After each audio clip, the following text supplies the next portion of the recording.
Hi friends, ಎಲ್ಲರಿಗೂ ನಮಸ್ಕಾರ. ಸ್ಪರ್ಧಾ ಕರ್ನಾಟಕ ಯೂಟ್ಯೂಬ್ ಚಾನಲ್ಗೆ ಪ್ರೀತಿಯ ಸ್ವಾಗತ.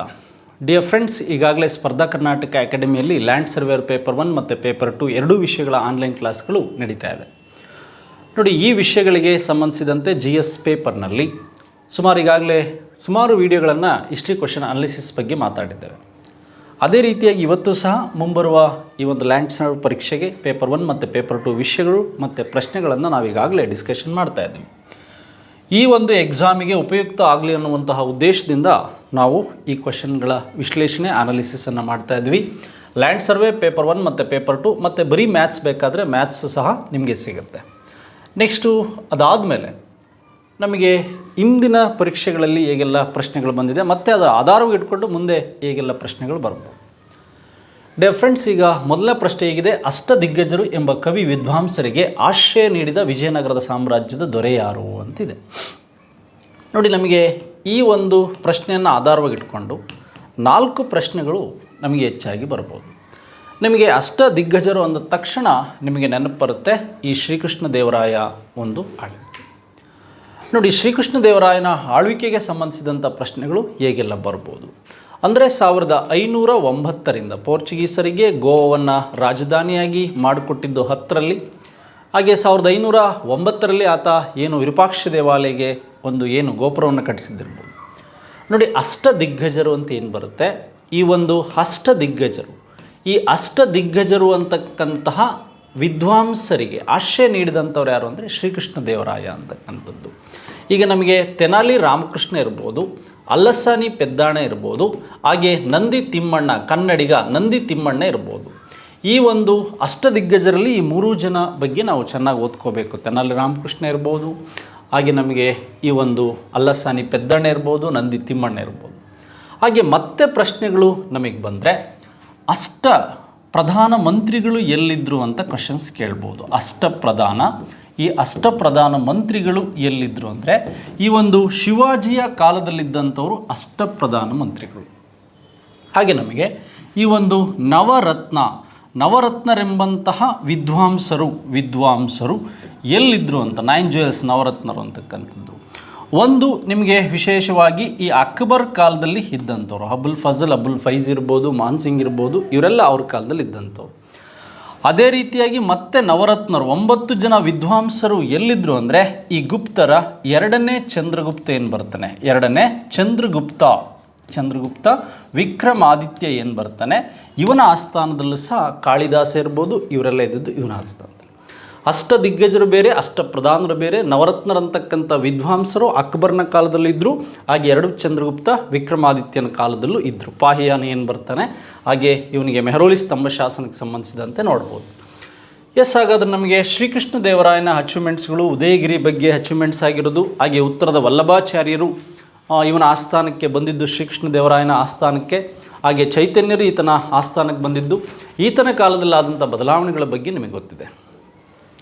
ಸಂಗಮ ವಂಶಕ್ಕೆ ಸಂಬಂಧಿಸಿದಂತೆ 1ನೇ ದೇವರಾಯನ ಕಾಲದಲ್ಲಿ ನಿಕೊಲೋ ಡಿ ಕೋಂಟಿ ಅಂತಕ್ಕಂತಹ ಒಬ್ಬ ಇಟಲಿಯ ಪ್ರವಾಸಿಗ ಬಂದಿದ್ದು ನಿಮಗೆ ಗೊತ್ತಿದೆ.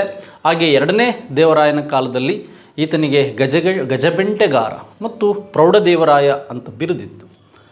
ಹಾಗೆ ಅದರ ಜೊತೆಗೆ ಈತನ ಕಾಲದಲ್ಲಿ ಈ ಪರ್ಷಿಯಾದ ಒಬ್ಬ ಈ ಒಂದು ಅಬ್ದುಲ್ ರಜಾಕ್ ಅಂತಕ್ಕಂಥವನು ಏನು ಮಾಡಿದ್ದ, ಬಂದಿದ್ದ. ನೆಕ್ಸ್ಟು ಅಳಿಯ ರಾಮರಾಯ ಅಂದರೆ ನಿಮಗೆ ಗೊತ್ತಿದೆ 1565ರಲ್ಲಿ ಈ ತಾಳಿಕೋಟೆ ಕದನ ಏನು ನಡೆಯುತ್ತೆ, ಈ ರಕ್ಕಸತಂಗಡಿ, ತಾಳಿಕೋಟೆ ಮತ್ತು ಬಿನಹಟ್ಟಿ ಕದನ ನಡೆದಂಥ ಸಂದರ್ಭದಲ್ಲಿ ಇದ್ದ ವಿಜಯನಗರದ ಅರಸ ಅಳಿಯ ರಾಮರಾಯ ಅಂತಕ್ಕಂಥದ್ದು ಗೊತ್ತಿರಬೇಕು.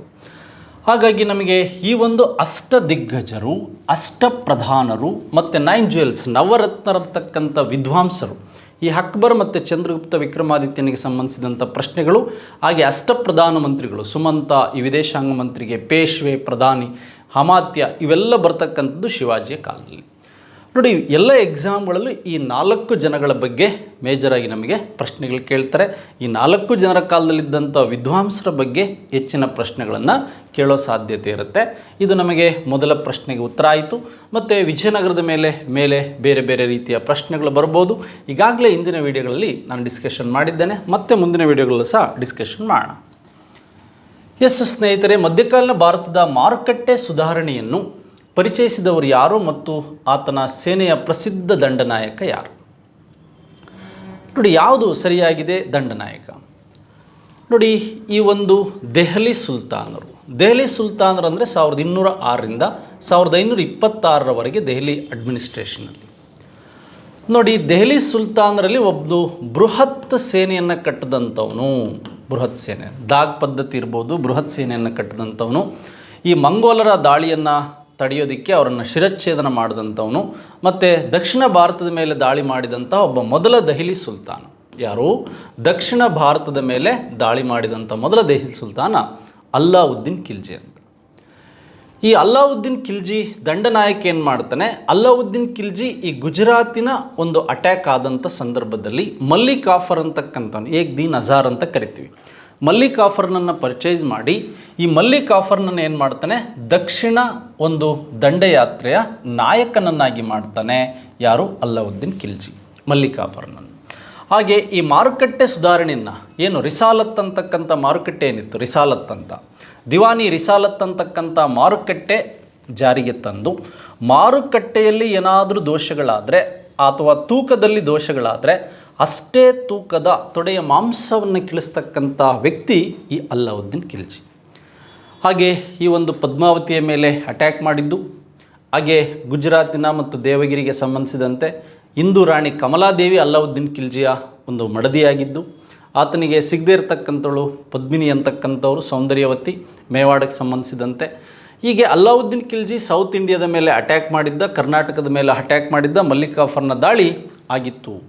ನೋಡಿ, ಈ ಎಲ್ಲ ವಿಷಯಗಳ ಬಗ್ಗೆ ನಿಮಗೆ ದ್ವಾರ ಸಮುದ್ರದ ಮೇಲೆ ಅಟ್ಯಾಕ್ ಆಗಿದ್ರ ಬಗ್ಗೆ ಗೊತ್ತಿರಬೇಕು. ವಾರಂಗಲ್ಲಿನ ಕಾಕತೀಯರ ಮೇಲೆ ಈ ದಾಳಿ ಮಾಡಿ ಕೊಹಿನೂರ್ ಡೈಮಂಡನ್ನು ಉತ್ತರ ಭಾರತಕ್ಕೆ ತಾಂಡೋಗಿದ್ರ ಬಗ್ಗೆ ನಿಮಗೆ ಮಾಹಿತಿ ಇರಬೇಕು. ಇದಿಷ್ಟು ಈ ಪ್ರಶ್ನೆಗೆ ಉತ್ತರ. ಎಸ್, ಹಾಗಾದರೆ ಅಮೀರ್ ಖುಸ್ರು ಏನಿದ್ದಾನೆ, ಈ ದೆಹಲಿ ಸುಲ್ತಾನರ 8 ಜನ ಸುಲ್ತಾನರ ಕಾಲದಲ್ಲಿ ಬದುಕಿದ್ದ ಅಂತ. ಅಬ್ದುಲ್ ರಜಾಕ್ ಅಂತಕ್ಕಂಥವನು ಏನಿದ್ದಾನೆ, ವಿಜಯನಗರ ಸಾಮ್ರಾಜ್ಯದ ಆಸ್ಥಾನಕ್ಕೆ ಬಂದಂಥವನು. ಈ ತಾಜ್ ಉಲ್ ಮಾಸಿರಿ ಕೃತಿಯನ್ನು ಬರೆದಂಥ ಹಸನ್ ನಿಜಾಮಿ, ತಾಜ್ ಉಲ್ ಮಾಸಿರಿ ಅಂತಕ್ಕಂಥ ಕೃತಿಯನ್ನು ಬರೆದಂಥ ಹಸನ್ ನಿಜಾಮಿ ಏನಿದ್ದಾನೆ, ಐಬಕ್ಕನ ಕಾಲದಲ್ಲಿದ್ದ. ಯಾರ ಕಾಲದಲ್ಲಿ? ಕುತುಬುದ್ದೀನ್ ಐಬಕ್ಕನ ಕಾಲದಲ್ಲಿ. ಹಾಗಾದರೆ ನಮಗೆ ಈ ಒಂದು ಪ್ರಶ್ನೆಯನ್ನು ಆಧಾರವಾಗಿಟ್ಕೊಂಡು ಈ ಆಪ್ಷನ್ಸ್ಗಳ ಮೇಲೆ ನಮಗೆ ಪ್ರಶ್ನೆಗಳು ಮತ್ತೆ ಬರ್ಬೋದು. ದಕ್ಷಿಣ ಭಾರತದ ಮೇಲೆ ದಾಳಿ ಮಾಡಿದ ಮೊದಲ ಮೊಘಲ್ ಚಕ್ರವರ್ತಿ ಅಕ್ಬರ್, ಹಾಗೆ ದೆಹಲಿ ಚಕ್ರವರ್ತಿ ಅಲ್ಲಾವುದ್ದೀನ್ ಖಿಲ್ಜಿ. ಹಾಗಾಗಿ ಈ ಒಂದು ದಿವಾನಿ ರಿಸಾಲತ್ ಇರ್ಬೋದು, ಹಾಗೆ ಈ ಒಂದು ಮಾರುಕಟ್ಟೆ ಸುಧಾರಣೆ ಇರ್ಬೋದು, ಹಾಗೆ ಮಲ್ಲಿಕ್ ಕಾಫರ್ನ ಒಂದು ದಕ್ಷಿಣ ದಂಡಯಾತ್ರೆ ನಾಯಕನನ್ನಾಗಿ ಮಾಡಿದ್ದಿರ್ಬೋದು. ಇವೆಲ್ಲ ಸಹ ನಾವು ಅಲ್ಲಾವುದ್ದೀನ್ ಖಿಲ್ಜಿಯ ಒಂದು ಆಡಳಿತಾವಧಿಯಲ್ಲಿ ನೋಡ್ತೇವೆ. ಅಲ್ಲಾವುದ್ದೀನ್ ಖಿಲ್ಜಿಯನ್ನು ನಾವು 2ನೇ ಒಂದು ಅಲೆಕ್ಸಾಂಡರ್ ಏನಂತ ಕರಿತೇವೆ? ಅಲೆಕ್ಸಾಂಡರ್ ಅಂತ ಸಹ ಕರಿತೇವೆ. ಎಸ್, ಹಾಗಾದರೆ ಈ ಕಾನ್ಸೆಪ್ಟ್ಗಳ ಮೇಲೆ ನಾವೀಗ ಸ್ಟಡಿ ಮಾಡಿದ್ವಿ. ಎಸ್ ಸ್ನೇಹಿತರಾಗದೆ, ಮುಂದಿನ ಪ್ರಶ್ನೆ ನೋಡ್ತಾ ಹೋಗೋಣ. ಕೆಳಗಿನಲ್ಲಿ ಕನಕದಾಸರನ್ನು ಗುರುತಿಸುವ ಕೃತಿ ಯಾವುದು? ಕನಕದಾಸರನ್ನು ಗುರುತಿಸುವ ಕೃತಿ ಯಾವುದು? ನೋಡಿ, ನಮಗಿಲ್ಲಿ ಪ್ರಭುಲಿಂಗ ಲೀಲೆ ಇದೆ, ಜಮಿನಿ ಭಾರತ ಇದೆ, ಹಾಗೆ ನಮಗೆ ರಾಮಧನ್ಯ ಚರಿತೆ ಇದೆ, ಹಾಗೆ ಬಸವತ್ ಪುರಾಣ ಇದೆ. ನೋಡಿ, ಪ್ರಭುಲಿಂಗ ಲೀಲೆ ಅಂತಕ್ಕಂಥದ್ದು ಇದರ ಕರ್ತೃ ಯಾರು ಅಂದರೆ ಚಾಮರಸ ಅಂತ ನಿಮಗೆ ಗೊತ್ತಿದೆ. ಹಾಗೆ ಜಮಿನಿ ಭಾರತ ಯಾರ್ದು ಅಂದರೆ ಈ ಒಂದು ಲಕ್ಷ್ಮೀಶ ಅವ್ರದ್ದು ಅಂತ ಗೊತ್ತಿದೆ. ಹಾಗೆ ಈ ಒಂದು ರಾಮಧನ್ಯ ಚರಿತೆ ಅಂತಕ್ಕಂಥದ್ದು, ಹಾಗೆ ಈ ಒಂದು ನಳ ಚರಿತ್ರೆ ಅಂತಕ್ಕಂಥದ್ದು, ಹಾಗೆ ಈ ಒಂದು ಹರಿಭಕ್ತ ಸಾರ ಅಂತಕ್ಕಂಥದ್ದು ಯಾರ್ದು ಅಂದರೆ ಕನಕದಾಸರು. ಹಾಗೆ ನಿಮಗೆ ಬಸವ ಪುರಾಣವನ್ನು ಬರೆದಂಥವ್ರು. ನೋಡಿ, ಇಲ್ಲಿ ಬಸವ ಪುರಾಣ ಮತ್ತು ಬಸವ ಪುರಾಣಕ್ಕೆ ಸಂಬಂಧಿಸಿದಂಥ ಮಾಹಿತಿಯನ್ನು ಪಾಲಕೀರ್ತಿ ಸೋಮ ಅಂತ ಏನಿದ್ದಾರೆ, ಈ ಒಂದು ಪಾಲ ಕೀರ್ತಿ ಸೋಮ ಈ ಬಸವ ಪುರಾಣವನ್ನು ಬರೆದವರು. ಹಾಗಾದರೆ ಈ ಪ್ರಶ್ನೆಗಳ ಜೊತೆಗೆ ಮತ್ತೆ ನಮಗೆ ಬೇರೆ ಬೇರೆ ಪ್ರಶ್ನೆಗಳು ಕೇಳ್ತಾ ಹೋಗ್ಬೋದು. ಕನಕದಾಸರಿಗೆ ಸಂಬಂಧಿಸಿದಂತೆ ನಿಮಗೆ ಗೊತ್ತಿರಬೇಕು. ಹಾಗೆ ಪ್ರಭುಲಿಂಗ ಲೀಲೆ ಮತ್ತು ಜಮಿನಿ ಭಾರತ ಮತ್ತು ರಾಮಧನ್ಯ ಚರಿತೆ ಮತ್ತು ಬಸವ ಪುರಾಣಗಳ ಬಗ್ಗೆ ಮಾಹಿತಿ ಇರಬೇಕು. ನೋಡಿ, 3ನೇ ಪ್ರಶ್ನೆಗೆ ನಮಗೆ ಇಲ್ಲಿ ಮಾಹಿತಿ ಗೊತ್ತಾಯಿತು. ಚಾಮರಸನ ಬಗ್ಗೆ ಗೊತ್ತಾಯಿತು, ಈ ಜಮಿನಿ ಲಕ್ಷ್ಮೀಶನ ಬಗ್ಗೆ ಗೊತ್ತಾಯಿತು, ನಳಚರಿತ್ರೆ ಮತ್ತು ಹರಿಭಕ್ತ ಸಾರದ ಬಗ್ಗೆ ಗೊತ್ತಾಯಿತು, ರಾಮಧಾನ್ಯ ಚರಿತೆಯ ಬಗ್ಗೆ ಗೊತ್ತಾಯಿತು, ಬಸವ ಪುರಾಣದ ಬಗ್ಗೆ ಗೊತ್ತಾಯಿತು. ನೋಡಿ, ಈ ಆಪ್ಷನ್ಸ್ಗಳನ್ನು ಇಟ್ಕೊಂಡು ಮತ್ತೆ ನಮಗೆ ಪ್ರಶ್ನೆಗಳನ್ನು ಕೇಳಬಹುದು. ನೆಕ್ಸ್ಟ್, ಈ ದ್ವಿತೀಯ ಆಂಗ್ಲೋ ಮೈಸೂರು ಯುದ್ಧದಲ್ಲಿ ಯಾರು ಸೋತರು ಅಂತ ಇದೆ. ಆ್ಯಕ್ಚುಲಿ ಇಲ್ಲಿ ಹೈದರ್ ಇದ್ದಾನೆ ಮತ್ತು ಟಿಪ್ಪು ಇದ್ದಾನೆ. ಸಂಪೂರ್ಣವಾಗಿ ಸೋತು ಮರಣ ಹೊಂದಿದಂಥದ್ದು ಯಾರು ಅಂತಕ್ಕಂಥದ್ದು ನಮಗೆ ಬೇಕು. 1780ರಿಂದ 84ರವರೆಗೆ ಈ ಒಂದು ಮಂಗಳೂರು, ಯಾವುದು ಮಂಗಳೂರು ಒಪ್ಪಂದ ಏನಿದೆ, ಈ ಮಂಗಳೂರು ಒಪ್ಪಂದದ ಮೂಲಕ ಎಂಡಾದಂಥದ್ದು ಯಾವುದು ಅಂದರೆ ಈ ಒಂದು ಎರಡನೇ ಆಂಗ್ಲೋ ಮೈಸೂರು ಯುದ್ಧ. ಈ ಎರಡನೇ ಆಂಗ್ಲೋ ಮೈಸೂರು ಯುದ್ಧದಲ್ಲಿದ್ದಂತಹ ಒಬ್ಬ ಬ್ರಿಟಿಷ್ ಆಫೀಸರ್ ಯಾರು ಅಂದರೆ ವಾರನ್ ಹೆಸ್ಟಿಂಗ್ಸ್ ಅಂತಕ್ಕಂಥದ್ದು ಗೊತ್ತಿರಬೇಕು. ಯಾರು ನಿಮಗೆ? Warren Hastings. ಹಾಗಾದರೆ ಈ ಯುದ್ಧದಲ್ಲಿ ಟಿಪ್ಪು ಕೊನೆಗೆ ಒಪ್ಪಂದ ಮಾಡ್ಕೊಂಡ ಸಂಪೂರ್ಣವಾಗಿ ಸೋತಂಥವನು ಯಾರು ಅಂದರೆ ಹೈದರ್ ಅಲಿ. 1782ರಲ್ಲಿ ಈ ಆಂಧ್ರ ಪ್ರದೇಶದ ಚಿತ್ತೂರು, ಎಲ್ಲಿ? ಆಂಧ್ರ ಪ್ರದೇಶದ ಚಿತ್ತೂರಿನ ಬಳಿ ಯುದ್ಧ ಮಾಡುವಂತಹ ಸಂದರ್ಭದಲ್ಲಿ ಬೆನ್ನು ಹುಣ್ಣು ಕ್ಯಾನ್ಸರ್ನಿಂದ ಏನು ಮಾಡ್ದ, ಇವನು ಸತ್ತೋದ. ಹೈದರ್ ಅಲಿ ಮಡಿದ ಅಂತಕ್ಕಂಥದ್ದು, ಹೈದರ್ ಅಲಿ ಡೆತ್ ಆದ. ಹೈದರ್ ಅಲಿಯ ಮೊದಲ ಸಮಾಧಿ ಎಲ್ಲಿತ್ತು ಅಂದರೆ ಇದು ಮೊದಲು ಕೋಲಾರದಲ್ಲಿತ್ತು. ನಂತರ ಹೈದರ್ ಅಲಿಯ ಸಮಾಧಿಯನ್ನು ನಾವು ಎಲ್ಲಿಗೆ ತಂದ್ವಿ ಅಂದರೆ ಈ ಒಂದು ಶ್ರೀರಂಗಪಟ್ಟಣ. ಎಲ್ಲಿಗೆ ತಂದ್ವಿ? ಶ್ರೀರಂಗಪಟ್ಟಣಕ್ಕೆ ತಂದ್ವಿ. ಹಾಗಾದರೆ ನಮಗೆ ಈ ಒಂದು ಹೈದರ್ ಅಲಿ ಬಗ್ಗೆ ಗೊತ್ತಾಯಿತು. ಹಾಗೆ ಟಿಪ್ಪು ಸುಲ್ತಾನ್ ನಿಮಗೆ ಮಡಿದಿದ್ದು 1799 ಈ ಒಂದು ಮೇ 4ನೇ ತಾರೀಕು ಸಂಪೂರ್ಣವಾಗಿ ಸೋತುವಾಗ. ನಿಮಗೆ ನಿಜಾಮುದ್ದೀನ್ ದೌಲನ್ ಬಗ್ಗೆ ಗೊತ್ತು, ಹೌದಿನಲ್ಲಿದ್ದಂಥವನು. ಚಂದಾ ಸಾಹೇಬ ಯಾರು ಅಂದರೆ ನಿಮಗೆ ಗೊತ್ತಿದೆ, ಆರ್ಕಾಟ್ ನವಾಬರು. ಯಾರು ಅಂದರೆ ನವಾಬರು, ಆರ್ಕಾಟ್ ನವಾಬರು. ಇಲ್ಲಿ ಚಂದಾ ಸಾಹೇಬ್ ಯಾರ ಕಡೆ ಇದ್ದ ಅಂದರೆ ಸೆಕೆಂಡ್ ಆಂಗ್ಲೋ ಫ್ರೆಂಚ್ ವಾರಲ್ಲಿ ಫ್ರೆಂಚ್ ಕಡೆ ಇದ್ದ. ಇವನ ಆಪೋಸಿಟ್ ಇದ್ದಂತಹ ಅನ್ವರುದ್ದೀನ್, ಯಾರು? ಅನ್ವರುದ್ದೀನ್ ಅಂತಕ್ಕಂಥವನು ಯಾರ ಕಡೆ ಇದ್ದ? ಈ ಒಂದು ಬ್ರಿಟಿಷ್ ಕಡೆ ಇದ್ದ. ಎರಡನೇ ಆಂಗ್ಲೋ ಫ್ರೆಂಚ್ ಕದನದಲ್ಲಿ ಚಂದಾ ಸಾಹೇಬ್ ಮತ್ತು ಅನ್ವರುದ್ದೀನ್ ಇಬ್ಬರು ಸಹ ಡೆತ್ ಆಗ್ತಾರೆ. ಈ ಚಂದಾ ಸಾಹೇಬ್ ಮತ್ತು ಫ್ರೆಂಚ್ ಗವರ್ನರ್ ಡ್ಯೂಪ್ಲೆಸರಿ ಏನು ಮಾಡ್ತಾರೆ? ಅನ್ವರುದ್ದೀನನ್ನು ಕೊಲ್ತಾರೆ. ನೆಕ್ಸ್ಟು ರಾಬರ್ಟ್ ಕ್ಲೈವ್ ಏನು ಮಾಡ್ತಾನೆ? ಈ ಚಂದಾ ಸಾಹೇಬನನ್ನು ಕೊಲ್ತಾರೆ. ಅದು ಎರಡನೇ ಆಂಗ್ಲೋ ಫ್ರೆಂಚ್ ವಾರಲ್ಲಿ ಅಥವಾ ಕರ್ನಾಟಿಕ್ ವಾರಲ್ಲಿ. ಹಾಗಾದರೆ ನಮಗೆ ದ್ವಿತೀಯ ಆಂಗ್ಲೋ ಮೈಸೂರು ಯುದ್ಧದ ರಿಸಲ್ಟ್ ಗೊತ್ತಾಯಿತು. ಹೈದರ್ ಸಂಪೂರ್ಣವಾಗಿ ಸೋತಿದ್ರ ಬಗ್ಗೆ ಗೊತ್ತಾಯಿತು. ಸೆಲ್ಫ್ ಮೇಡ್ ಮ್ಯಾನ್ ಅಂತ ಹೆಸರಾದಂಥವನು. ಹಾಗೆ ಬ್ರಿಟಿಷರನ್ನು ಭಾರತದಲ್ಲಿ ಮೊದಲು ಸೋಲಿಸಿದಂಥ ಒಬ್ಬ ದೇಶೀಯ ಸುಲ್ತಾನ ಈ ಹೈದರ್ ಅಲಿ ಅಂತಕ್ಕಂಥವನು ಈ ಒಂದು ಯುದ್ಧದಲ್ಲಿ ಮಡಿದ ಮತ್ತು ಮರಣ ಹೊಂದಿದ. ಹಾಗಾದರೆ ಮುಂದಿನ ಕ್ವೆಶನ್ಸ್ ನೋಡ್ತಾ ಹೋಗೋಣ. ನಮಗೆ ಕೆಳಗಿನ ದೆಹಲಿ ಸುಲ್ತಾನ ಮನೆತನಗಳನ್ನು ಕಾಲಾನುಕ್ರಮಣಿಕೆಯಲ್ಲಿ ಜೋಡಿಸಿ ಅಂತ ಎಲ್ಲ KPSCಯಲ್ಲಿ ಬಂದಿರತಕ್ಕಂಥ ಪ್ರಶ್ನೆಗಳು. ನೋಡಿ, ಇಲ್ಲಿ ಇರ್ತಕ್ಕಂಥ ಪ್ರಶ್ನೆಗಳೇನಿದೆ ಇವುಗಳ ಮೇಲೆ ನಮಗೇನೆಲ್ಲ ಪ್ರಶ್ನೆಗಳನ್ನು ನಮಗೆ ಕ್ವೆಶನ್ಸ್ಗಳನ್ನ ಕೇಳ್ಬೋದು. ನೋಡಿ, ಗುಲಾಮಿ ಸಂತತಿ, ಖಿಲ್ಜಿ ಸಂತತಿ, ತುಘಲಕ್ ಸಂತತಿ, ಸೈಯದ್ ಸಂತತಿ, ಇದೊಂದು ಸಂತತಿ ಏನಿದೆ ಇದು ಟರ್ಕ್ ಮೂಲದ ಈ 4 ಸಂತತಿಗಳೇನಿದೆ ಇವೆಲ್ಲ ಟರ್ಕ್ ಮೂಲದ ಸಂತತಿಗಳು. ಇದೊಂದೇನಿದೆ ಇದು ಅಫ್ಘಾನ್ ಮೂಲದ ಸಂತತಿ, ಈ ಒಂದು ಲೂದಿ ಸಮತ್ತಿಗೆ ಅಥವಾ ಲೂದಿ ಮನೆತನಕ್ಕೆ ಸೇರಿದಂತೆ. ಇದು ಆರ್ಡರ್ ಕರೆಕ್ಟಾಗಿದೆ. ಇಲ್ಲಿ ನಿಮಗೆ 1, 2, 3, 4, 5 ಅಂತಕ್ಕಂಥ ಆಪ್ಷನ್ಸ್ ಏನಿದೆ ಇದು ಸರಿಯಾಗಿದೆ. ಈ ಗುಲಾಮಿ ಸಂತತಿಯಲ್ಲಿ ಬರ್ತಕ್ಕಂತಹ ಮೇಜರ್ ಆಗಿ ನಾವು ಗುಲಾಮಿ ಸಂತತಿ ನೋಡಿ 1206ರಿಂದ 1290ರವರೆಗೆ ಆಳ್ವಿಕೆ ಮಾಡಿದ್ದು ಈ ಗುಲಾಮಿ ಸಂತತಿ. ಗುಲಾಮಿ ಸಂತತಿಯ ಸ್ಥಾಪಕ ನಿಮಗೆ ಗೊತ್ತಿದೆ, ಐಬಕ್ ಅಂತಕ್ಕಂಥದ್ದು ಗೊತ್ತಿರಬೇಕು. ಯಾರು? ಕುತುಬುದ್ದೀನ್ ಐಬಕ್. ಕುತುಬುದ್ದೀನ್ ಐಬಕ್ಕನ ಆಳ್ವಿಕೆಯಲ್ಲಿ ಆದಂತಹ ಬದಲಾವಣೆಗಳೇನು? ಐಬಕ್ಕನು ಆರಂ ಶಾ ಇರ್ಬೋದು, ಇಲ್ತಮಶ್ ಇರ್ಬೋದು, ರಜಿಯಾ ಇರ್ಬೋದು, ನಾಸಿರುದ್ದೀನ್ ಇರ್ಬೋದು, ಬಲ್ಬನ್ ಇರ್ಬೋದು, ಕೈಕುಬಾದ್ ಅಂತಕ್ಕಂಥವನು ಗುಲಾಮಿ ಸಂತತಿಯ ಕೊನೆಯ ದೊರೆ ಅಂತಕ್ಕಂಥದ್ದು ನಿಮಗೆ ಗೊತ್ತು.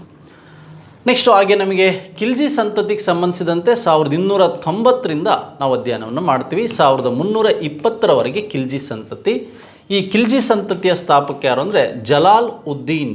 ಯಾರು? ಜಲಾಲ್ ಉದ್ದೀನ್ ಖಿಲ್ಜಿ, ನವ ಮುಸಲ್ಮಾನರು ಅಂತ ಹೆಸರಿಟ್ಟವನು. ಹಾಗೆ ಅವರ ದಾಳಿಯನ್ನು ಎದುರಿಸಿದಂತಹ ಇವನ ಬಗ್ಗೆ ನಮಗೆ ಪ್ರಶ್ನೆಗಳು ಬೇಕಾಗುತ್ತೆ. ನೆಕ್ಸ್ಟ್ ಹಾಗಾದರೆ ಈ ಒಂದು ದೆಹಲಿ ಸಂಸ್ಥಾತ ಅಥವಾ ಸುಲ್ತಾನರಲ್ಲಿ ಅತಿ ದೀರ್ಘಾವಧಿ ಆಳ್ವಿಕೆ ಮಾಡಿದಂತಹ ಈ ಒಂದು ತುಘಲಕ್ ಸಂತತಿ ನೋಡಿ, ಇಲ್ಲಿ 1320ರಿಂದ 1414ರವರೆಗೆ ಇದ್ದಂಥದ್ದು ಈ ತುಘಲಕ್ ಸಂತತಿ. ಗಿಯಾಸುದ್ದೀನ್ ತುಘಲಕ್ಕನಿಂದ ಇದು ಸ್ಟಾರ್ಟ್ ಆಯಿತು. ಈ ಒಂದು ಗಿಯಾಸ್ ಉದ್ದೀನ್ ತುಘಲಕ್ ಅಂತಕ್ಕಂಥವನು ಈ ಸಂತತಿಯ ಸ್ಥಾಪಕ. ಗಿಯಾಸ್ ಉದ್ದೀನ್. ಹಾಗೆ ನಿಮಗೆ ಫಿರೋಜ್ ಶಾ ತುಘಲಕ್ ಮತ್ತು ಮೊಹಮ್ಮದ್ ಬಿನ್ ತುಘಲಕ್ ಅವನ ಬಗ್ಗೆ ಏನು ಟ್ರಾನ್ಸ್ಫರ್ ಆಫ್ ಕ್ಯಾಪಿಟಲ್ ಸಿಟಿ 1327 ಆಗಿದ್ರ ಬಗ್ಗೆ ನಿಮಗೆ ಗೊತ್ತಿರಬೇಕು. 1414ರಿಂದ 1451 ಇದ್ದಂಥದ್ದು ಈ ಒಂದು ಸೈಯದ್ ಸಂತತಿ. ಇದರ ಸ್ಥಾಪಕ ಯಾರು ಅಂದರೆ ಕಿಜರ್ ಖಾನ್ ಅಂತಕ್ಕಂಥದ್ದು ಗೊತ್ತಿರಬೇಕು. ಕಿಜರ್ ಖಾನ್. ಹಾಗೆ ಅಫ್ಘಾನ್ ಮೂಲದ ಒಂದು ಮನೆತನ ಆಳ್ವಿಕೆ ನಡೆಸಿದ್ದು 1451ರಿಂದ 1526. ಹಾಗಾದರೆ ಈ ಸಂತತಿಯ ಸ್ಥಾಪಕ ಯಾರು ಅಂತ ಗೊತ್ತಿದೆ, ಈ ಬಹ್ಲೂಲ್ ಲೂದಿ ಅಂತಕ್ಕಂಥವ್ನು. ಯಾರು? ಬಹ್ಲೂಲ್ ಲೂದಿ. ಹಾಗಾದರೆ ಇಲ್ಲಿ ಇಬ್ರಾಹಿಂ ಲೂದಿ ಇರ್ಬೋದು, ಬಹ್ಲೂಲ್ ಲೂದಿ ಇರ್ಬೋದು. ಹಾಗೆ 1504ರಲ್ಲಿ ಆಗ್ರಾ ನಗರವನ್ನು ಸ್ಟಾರ್ಟ್ ಕಟ್ಟಿದಂತಹ ಈ ಒಂದು ಸಿಕಂದರ್ ಲೂದಿ ಇರ್ಬೋದು. ಇವ್ರ ಬಗ್ಗೆ ಪ್ರಶ್ನೆಗಳು ಬರ್ಬೋದು. ಈ ಪ್ರಶ್ನೆಗಳಿಗೆ ಸಂಬಂಧಿಸಿದಂತೆ ಮಾಹಿತಿಯನ್ನು ನಾವು ಇಲ್ಲಿ ಇಟ್ಕೋಬೇಕು. ಗುಲಾಮಿ, ಖಿಲ್ಜಿ, ತುಘಲಕ್, ಸೈಯದ್, ಲೂದಿ ಸಂತತಿಗಳ ಬಗ್ಗೆ 1, 2, 3, 4, 5 ಸರಿಯಾಗಿದೆ. ಇಯರ್ ಕ್ರೊನಾಲಜಿಕಲ್ ಆರ್ಡರ್ ಆಗಿದೆ. ಮತ್ತು ಫೌಂಡರ್ ಐಬಕ್ ಬಗ್ಗೆ, ಜಲಾಲುದ್ದೀನ್ ಬಗ್ಗೆ, ಫಿರೋಜ್ ಶಾ ತುಘಲಕ್ ಬಗ್ಗೆ, ಕಿಜರ್ ಖಾನ್ ಬಗ್ಗೆ, ಬಹ್ಲೂಲ್ ಲೂದಿ ಬಗ್ಗೆ ಮತ್ತು ಸಿಕಂದರ್ ಲೂದಿ ಅಂತಕ್ಕಂಥವನು ಈ ಒಂದು ಅಂದರೆ ದೆಹಲಿ ಸುಲ್ತಾನರ ಮೊದಲ ದೊರೆ ಐಬಕ್. ಕೊನೆಯವನು ಯಾರು ಅಂದರೆ ಈ ಒಂದು ಇಬ್ರಾಹಿಂ ಲೂದಿ ಅಂತಕ್ಕಂಥವ್ನು ನಿಮಗೆ ಗೊತ್ತಿರಬೇಕು. ಯಾರು? ಇಬ್ರಾಹಿಂ ಲೂದಿ. ಹಾಗಾದರೆ ಈ ಪ್ರಶ್ನೆಗೆ ನಮಗೆ ಸರಿಯಾದ ಉತ್ತರ ಗೊತ್ತಾಯಿತು ಮತ್ತು ಇದಕ್ಕೆ ಸಂಬಂಧಿಸಿದಂಥ ಮಾಹಿತಿಯು ಸಹ ನಮಗೆ ಸಿಕ್ತು. ಮುಂದಿನ ಪ್ರಶ್ನೆ ಹೀಗಿದೆ ಮಾಡರ್ನ್ ಇಂಡಿಯಾಕ್ಕೆ. ಈ ಕೆಳಗಿನ ಹೇಳಿಕೆಗಳನ್ನು ಪರಿಗಣಿಸಿ. ಮೊದಲ ದುಂಡು ಮೇಜಿನ ಸಮಾವೇಶದಲ್ಲಿ ಮೊಹಮ್ಮದ್ ಅಲಿ ಜಿನ್ನಾ ಅವರು ಅಲ್ಪಸಂಖ್ಯಾತರಿಗಾಗಿ ಪ್ರತ್ಯೇಕ ಎಲೆಕ್ಟೊರೇಟ್ ಚುನಾಯಿತ ಸಮುದಾಯಗಳಿಗೆ ಬೇಡಿಕೆಯನ್ನು ಮುಂದಿಟ್ಟರು.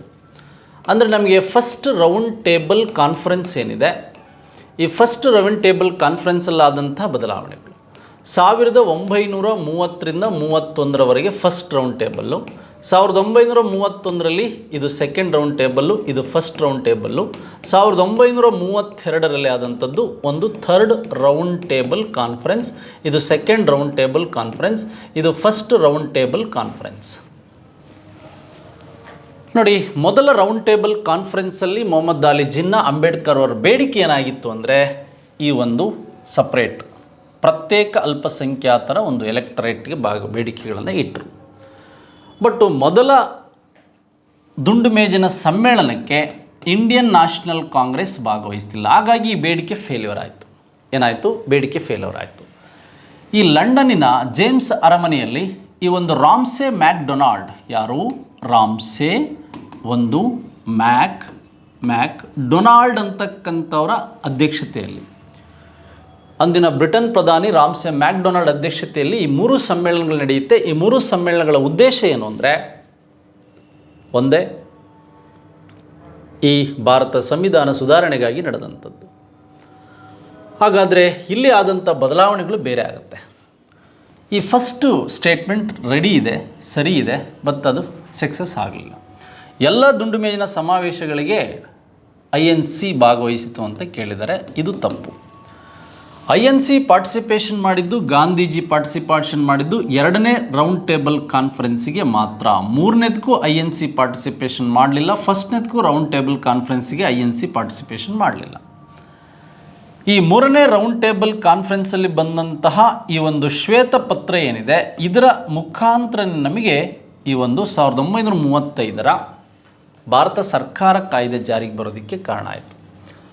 ಹಾಗಾದರೆ ನಮಗೆ ಎ ಮಾತ್ರ ಸರಿಯಾಗಿದೆ, ಇಲ್ಲಿ ಫಸ್ಟ್ ಒನ್ ಮಾತ್ರ ಸರಿಯಾಗಿದೆ. ಯಾವುದು? ಎ ಮಾತ್ರ ಸರಿಯಾಗಿದೆ. ಬಿ ನಮಗೆ ತಪ್ಪಾಗಿದೆ ಅಂತಕ್ಕಂಥದ್ದು ಬೇಕು. ಬಿ ಅಂತಕ್ಕಂಥದ್ದು ತಪ್ಪಾಗಿದೆ ಅಂತಕ್ಕಂಥದ್ದು ಗೊತ್ತಾಗಬೇಕು. ನೋಡಿ, ಈ ರೀತಿಯ ಸ್ಟೇಟ್ಮೆಂಟ್ ವೈಸ್ ಪ್ರಶ್ನೆಗಳು ಸಹ ನಮಗೆ ಕೇಳ್ಬೋದು. ಅದರ ಮೇಲೆ ನಮಗೆ ಪ್ರಶ್ನೆಗಳನ್ನು, ವಿಷಯಗಳನ್ನು ಡಿಸ್ಕಷನ್ ಮಾಡೋದಕ್ಕೆ ಅವಕಾಶಗಳು ಸಿಗುತ್ತೆ. ಹಾಗಾದರೆ ನಾವು ಇಷ್ಟು ವಿಷಯಗಳ ಬಗ್ಗೆ ಈಗ ತಿಳ್ಕೊಂಡ್ವಿ. ಇದಾದ ಮೇಲೆ ನಾವು ಮತ್ತೆ ಮುಂದುವರೆದು ನೋಡೋದಾದರೆ 6ನೇ ಪ್ರಶ್ನೆ, ವೆಂಗಿ ಚಾಲುಕ್ಯರ ಮನೆತನದ ಸ್ಥಾಪಕರು ಕೆಳಗಿನವರಲ್ಲಿ ಯಾರು? ಈ ವೆಂಗಿ ಸೌತ್ ಇಂಡಿಯಾದಲ್ಲಿ ವೆಸ್ಟರ್ನ್ ಚಾಲುಕ್ಯ ಮತ್ತು ಬಾದಾಮಿ, ಕಲ್ಯಾಣಿ ಮತ್ತು ನಮಗೆ ಕಲಚೂರಿಗಳ ಬಗ್ಗೆ ಕೇಳ್ತೀವಿ. ನಮಗೆ ಫಸ್ಟು ಈ 4 ಚಾಲುಕ್ಯರ ಬಗ್ಗೆ ನಮಗೆ ಗೊತ್ತಿರಬೇಕು. ಒಂದು ನಮಗೆ ಈ ಒಂದು ಬಾದಾಮಿ ಚಾಲುಕ್ಯರು. ಈ ಬಾದಾಮಿ ಚಾಲುಕ್ಯರು ಮತ್ತು ಅವರ ಸ್ಥಾಪಕ ಯಾರು ಅಂದರೆ ಜಯಸಿಂಹ. ಯಾರು? ಜಯಸಿಂಹ. ಹಾಗೆ ಬಾದಾಮಿ ಚಾಲುಕ್ಯರಾದಮೇಲೆ ನಮಗೆ ಕಲ್ಯಾಣಿ ಚಾಲುಕ್ಯರು. ಈ ಕಲ್ಯಾಣಿ ಚಾಲುಕ್ಯರ ಸ್ಥಾಪಕ ಯಾರು ಅಂದರೆ ನಮಗೆ ಈ ಒಂದು ಎರಡನೇ ತೈಲಪ್ಪ. ಯಾರು? ಎರಡನೇ ತೈಲಪ್ಪ. ಹಾಗೆ ಮೂರನೇದಾಗಿ ನಮಗೆ ಈ ಒಂದು ಕಲ್ಯಾಣಿ ಕಲಚೂರಿಗಳು ಬಸವೇಶ್ವರದ್ದು ಕಲ್ಯಾಣಿ ಕಲಚೂರಿಗಳ ಬಿಜ್ಜಳನ ಆಸ್ಥಾನದಲ್ಲಿ. 6ನೇ ವಿಕ್ರಮಾದಿತ್ಯ ಬರೋದು ಕಲ್ಯಾಣಿ ಚಾಲುಕ್ಯರಲ್ಲಿ, ಇಮ್ಮಡಿ ಪುಲಿಕೇಶಿ ಬರೋದು ಬಾದಾಮಿ ಚಾಲುಕ್ಯರಲ್ಲಿ. ಹಾಗಾದರೆ ಇಲ್ಲಿ ಯಾರು? ಎರಡನೇ ಜೋಗಮ. ಯಾರು ಅಂದರೆ ಎರಡನೇ ಜೋಗಮ. ಲೈಕ್ ಹಾಗಾದರೆ 4ನೇದು ಇಲ್ಲಿ ವೆಸ್ಟರ್ನ್ ಚಾಲುಕ್ಯ ಅಥವಾ ವೆಂಗಿ. ನಿಮಗೆ ವೆಂಗಿ ಗೊತ್ತಿದೆ, ವೆಂಗಿ ಚಾಲುಕ್ಯರು. ವೆಂಗಿ ಎಲ್ಲಿ ಬರುತ್ತೆ? ಡೈನೆಸ್ಟಿ ಆಫ್ ಆಂಧ್ರ ಪ್ರದೇಶದಲ್ಲಿ ಬರೋ ವೆಂಗಿ. ವೆಂಗಿ ಚಾಲುಕ್ಯರ ಸ್ಥಾಪಕ ಯಾರು ಅಂದರೆ ಕುಬ್ಜ ವಿಷ್ಣುವರ್ಧನ ಅಂತ. ಯಾರು? ಈ ಒಂದು ಕುಬ್ಜ ವಿಷ್ಣುವರ್ಧನ ಅಂತಕ್ಕಂಥದ್ದು ಇಲ್ಲಿ ಬರ್ತಾನೆ. ಹಾಗಾದರೆ ಈ ವೆಂಗಿ ಚಾಲುಕ್ಯರ ಸ್ಥಾಪಕ ಯಾರು ಅಂದರೆ ಈ ಕುಬ್ಜ ವಿಷ್ಣುವರ್ಧನ. ನೋಡಿ, ನಮಗೆ ಆಲ್ಮೋಸ್ಟು ಈ ಬಾದಾಮಿ ಚಾಲುಕ್ಯರ ಬಗ್ಗೆ ಮೇಜರಾಗಿ ಪ್ರಶ್ನೆಗಳು ಬರುತ್ತೆ.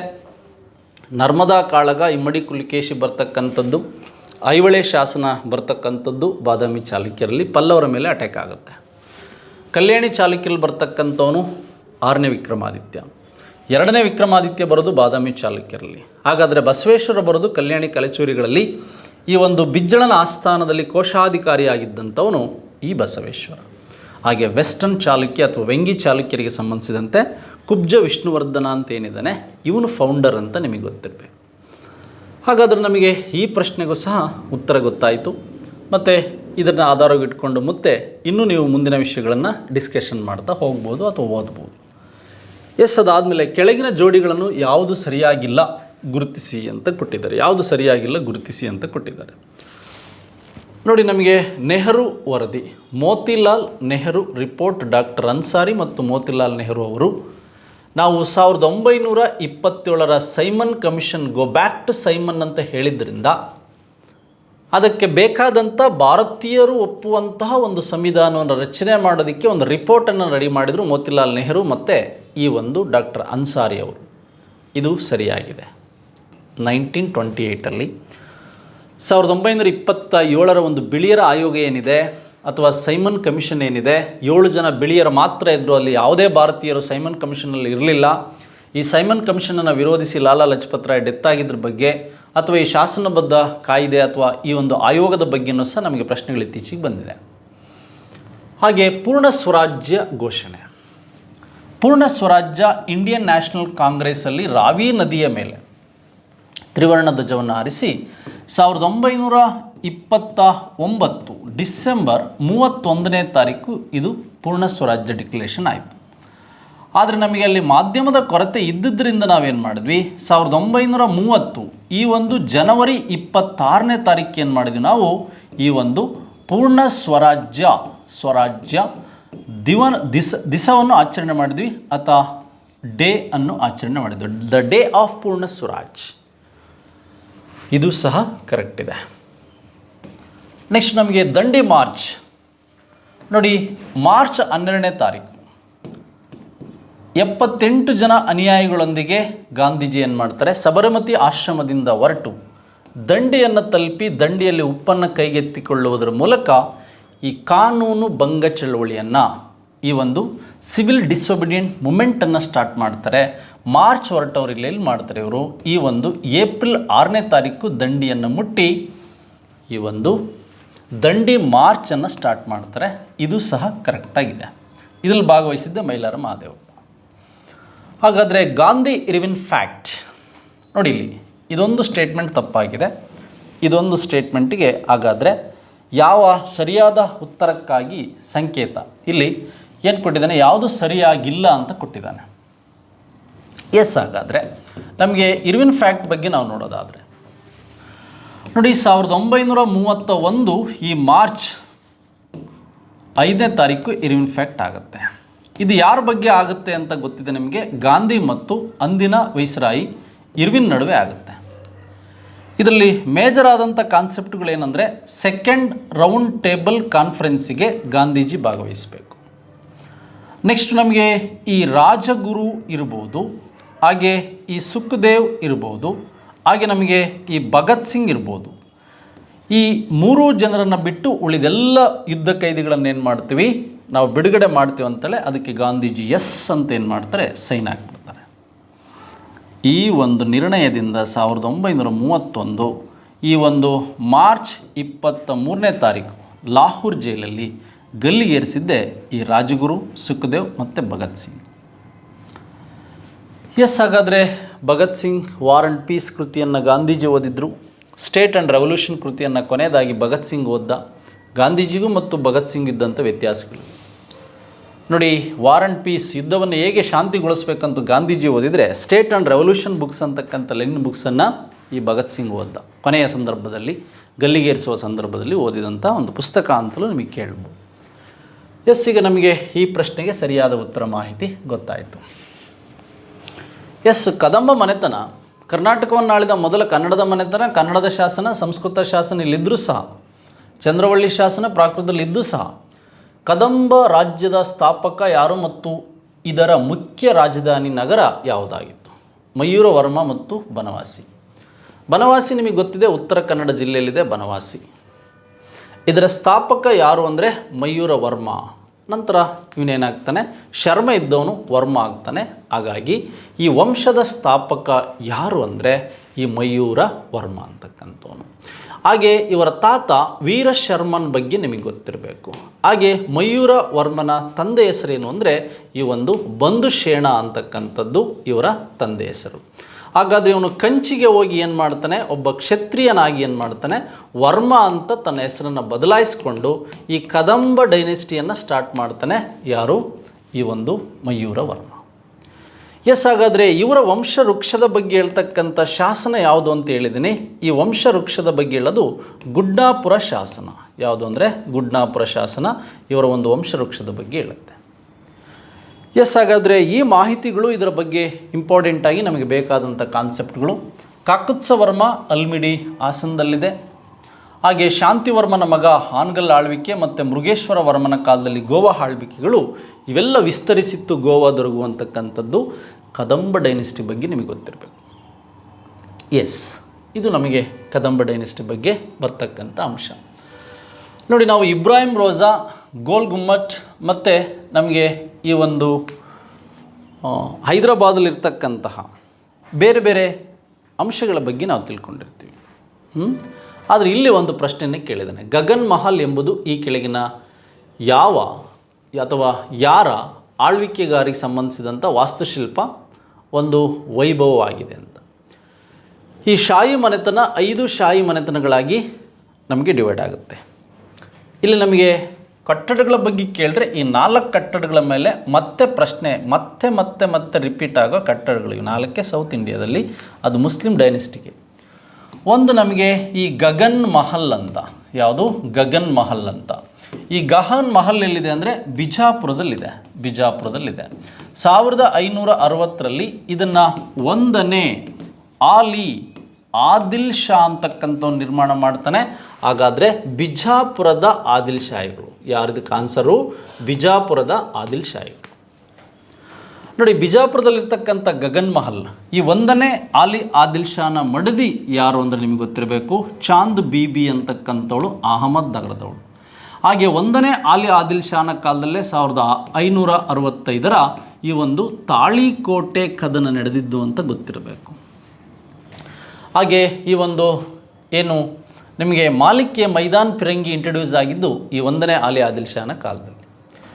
ಎಸ್, ಹಾಗಾದರೆ ಈ ಕಾನ್ಸೆಪ್ಟ್ಗಳ ಮೇಲೆ ನಮಗೆ ಮೇಜರಾಗಿ ಬೇಕಾದಂಥ ಅಂಶಗಳು ಇಲ್ಲಿ ಗೊತ್ತಾಗುತ್ತೆ. ಗಗನ್ ಮಹಲ್ ಬಗ್ಗೆ ಗೊತ್ತಾಯಿತು ನಮಗೆ. ಅದೇ ರೀತಿಯಾಗಿ ಈ ಚಾರ್ ಮಿನಾರ್ ಅಂತ ಇದೆ. ಯಾವುದಿದೆ? ಚಾರ್ ಮಿನಾರ್.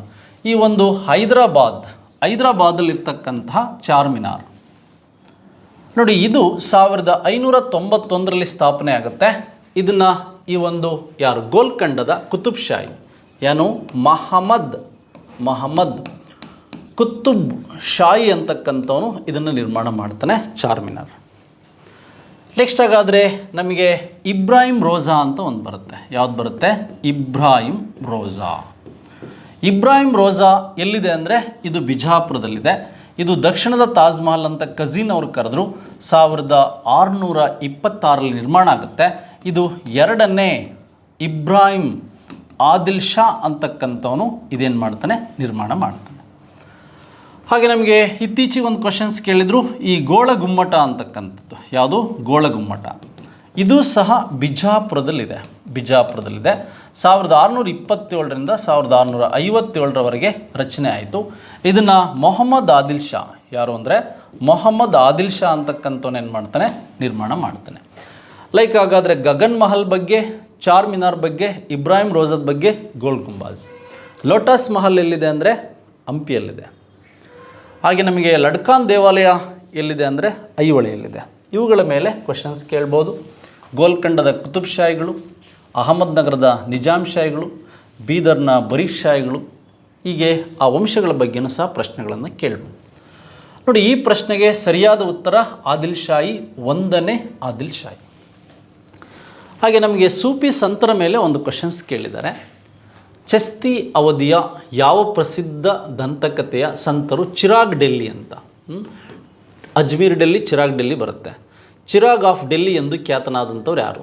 ನಿಜಾಮುದ್ದೀನ್ ಔಲಿಯಾ, ಶೇಖ್ ನಾಸಿರುದ್ದೀನ್ ಮೊಹಮ್ಮದ್, ಹಾಗೆ ಕುತುಬುದ್ದೀನ್ ಬಕ್ತಿಯಾರ್ ಕಾಕಿ ಅಂತಕ್ಕಂಥವನು ಮೇಲೆ ಯಾವುದೂ ಅಲ್ಲ.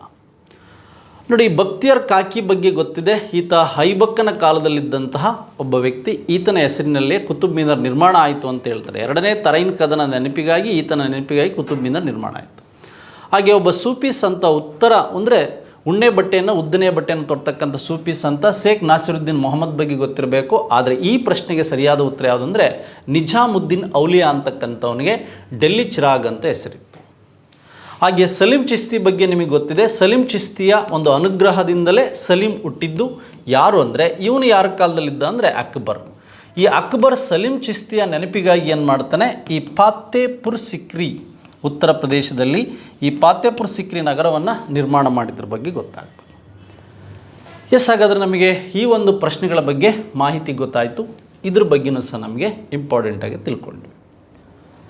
ಎಸ್, ಹಾಗಾದರೆ ಈ ಕಾನ್ಸೆಪ್ಟ್ ಆದಮೇಲೆ ನಮಗೆ ಕೆಳಗಿನವರಲ್ಲಿ ಯಾವ ಬೌದ್ಧ ತತ್ವಶಾಸ್ತ್ರಜ್ಞರು ಬೌದ್ಧ ಧರ್ಮವನ್ನು ಒಪ್ಪಿಕೊಳ್ಳುವಂತೆ ಇಂಡೋ ಗ್ರೀಕ್ ರಾಜ ಅಂದರೆ ಇಂಡೋ ಗ್ರೀಕ್ ರಾಜ ಮನೈಂಡರ್ ಅಂತಕ್ಕಂಥವನನ್ನು ಮನವೊಲಿಸಿದರು? ನೋಡಿ, ನಮಗೆ ಈ ಒಂದು ವಿದೇಶಿಯರ ದಾಳಿ 4 ಇಂಪಾರ್ಟೆಂಟ್ ಅಂತ ಹೇಳಿದ್ದೆ. ಫಸ್ಟ್ ಇಲ್ಲಿ ನಮಗೆ ಮೌರ್ಯರು ಆದಮೇಲೆ, ಶುಂಗರು ಆದಮೇಲೆ, ಈ ಕಣ್ವರು ಆದಮೇಲೆ ಇಲ್ಲಿ ಬರ್ತಕ್ಕಂಥವ್ರು ಯಾರು ಅಂದರೆ ಈ ಬ್ಯಾಕ್ಟ್ರಿಯನ್ನರು ಅಂತ ಬರ್ತಾರೆ. ಯಾರು ಬರ್ತಾರೆ? ಬ್ಯಾಕ್ಟ್ರಿಯನ್ನರು. ಇವರನ್ನೇ ನಾವು ಇಂಡೋ ಗ್ರೀಕ್ ಅಂತ ಕರಿತೀವಿ. ಏನಂತ ಕರಿತೀವಿ? ಇಂಡೋ ಗ್ರೀಕ್ ಅಂತ ಕರಿತೀವಿ. ಈ ಬ್ಯಾಕ್ಟ್ರಿಯನ್ನರ ದೊರೆ ಯಾರು ಅಂದರೆ ಮೆನೆಂಡರ್ ಅಂತ ಅವನ ಹೆಸರು. ಮೆನೆಂಡರ್. ಈ ಮೆನೆಂಡರ್ನ ಒಂದು ಆಸ್ಥಾನದಲ್ಲಿದ್ದಂಥವನೇ ಈ ನಾಗಸೇನ. ಈ ನಾಗಸೇನ ಒಬ್ಬ ಬೌದ್ಧ ವಿದ್ವಾಂಸನಿಗೆ ಸಂಬಂಧಿಸಿದಂತೆ ಇವನು ಏನು ಮಾಡ್ತಾನೆ, ಈ ಒಂದು ಮಿಲಿಂದ ಪನ್ನಹ ಏನು ಮಾಡ್ತಾನೆ, ಮಿಲಿಂದ ಪನ್ನಹ ಅಂತಕ್ಕಂಥ ಒಂದು ಕೃತಿಯನ್ನು ಬರೀತಾನೆ. ಯಾವುದು? ಮಿಲಿಂದ ಪನ್ನಹ. ಇದನ್ನು ಯಾವ ಭಾಷೆಯಲ್ಲಿ ಬರೀತಾನೆ? ಬೌದ್ಧರ ಪಾಳಿ ಭಾಷೆಯಲ್ಲಿ ಬರೀತಾನೆ. ನಾಗಸೇನಂದ ಒಂದು ಮಿಲಿಂದ ಪನ್ನಹ ಅಂತಕ್ಕಂಥ ಪುಸ್ತಕ. ನೋಡಿ, ಮಿಲಿಂದ ಪನ್ನಹ ಪುಸ್ತಕ ಬ್ಯಾಕ್ಟ್ರಿಯನ್ನರು ಪಾಳಿ ಭಾಷೆಯಲ್ಲಿ ಈತನಿಂದ ಪ್ರಭಾವಿತನಾಗಿ ಈ ಮೆನೆಂಡರ್ ಅಂತಕ್ಕಂಥವನು ಏನು ಮಾಡ್ತಾನೆ, ಈ ಬೌದ್ಧ ಧರ್ಮಕ್ಕೆ ಸಂಬಂಧಿಸಿದಂತೆ ನಾವು ನೋಡ್ತಾ ಹೋಗ್ಬೋದು. ಎಸ್, ಹಾಗೆ ಬ್ಯಾಕ್ಟ್ರಿಯನ್ನರು ಆದಮೇಲೆ ನಮಗೆ ಬಂದಂಥವ್ರು ಯಾರು ಅಂತ ಹೇಳಿದ್ದೀನಿ, ಈ ಶಕರು ಅಂತಕ್ಕಂಥವನು. ಈ ಗಿರ್ನಾರ್ನ ರುದ್ರಧಾಮ ಬರೋದು ಶಕರಲ್ಲಿ. ನೆಕ್ಸ್ಟು ಶಕರ್ ಆದಮೇಲೆ ಬಂದಂಥವ್ರು ಯಾರು ಅಂದರೆ ಈ ಪಾರ್ಥಿಯನ್ನರು ಅಂತ. ಯಾರು? ಪಾರ್ಥಿಯನ್ನರು ಆದಮೇಲೆ ಬಂದಂಥವ್ರು ಯಾರು ನಮಗೆ ವಿಶೇಷವಾಗಿ ಅಂದರೆ ಶಕರು ಪಾರ್ಥಿಯನ್ನರು ಆದಮೇಲೆ ನಮಗೆ ಬಂದಂಥ ಕೊನೆಯದಾಗಿ ಕುಶಾನರು, ಯೂಚಿ ಪಂಗಡ. ಲೈಕ್ ಶಕರು, ಪಾರ್ಥಿಯನ್ನರು, ಕುಶಾನರು ಮತ್ತು ಇವರಿಗೆ ಸಂಬಂಧಿಸಿದಂಥ ಸ್ಟೋರಿಗಳನ್ನು ನಾವಿಲ್ಲಿ ವರ್ಕ್ ಮಾಡಿದೆ. ಎಸ್, ಇದೇ ಥರ ನೀವು ನಮ್ಮ ಯಾರು ಸ್ಪರ್ಧಾ ಕರ್ನಾಟಕ ಯೂಟ್ಯೂಬ್ ಚಾನಲ್ಗೆ ಸಬ್ಸ್ಕ್ರೈಬ್ ಆಗಿಲ್ಲ ಅವರು ಸಬ್ಸ್ಕ್ರೈಬ್ ಆಗಿ. ಹಾಗೆ ಮುಂದಿನ ದಿನಗಳಲ್ಲೂ ಸಹ ಈ ವಿಷಯಗಳಿಗೆ ಸಂಬಂಧಿಸಿದಂತೆ ನಾನು ಮಾತಾಡ್ತಾ ಹೋಗ್ತೀನಿ. ಈ ಒಂದು ವಿಡಿಯೋವನ್ನು ನೋಡಿದ್ದಕ್ಕೆ ಇತರರಿಗೂ ಈ ವಿಡಿಯೋವನ್ನು ನೀವು ನೋಡಿ ಶೇರ್ ಮಾಡಿ ಅಂತ ಹೇಳ್ತಾ ಈ ವಿಡಿಯೋವನ್ನು ಮುಗಿಸ್ತಾ ಇದ್ದೀನಿ. Thank you very much. ಧನ್ಯವಾದಗಳು.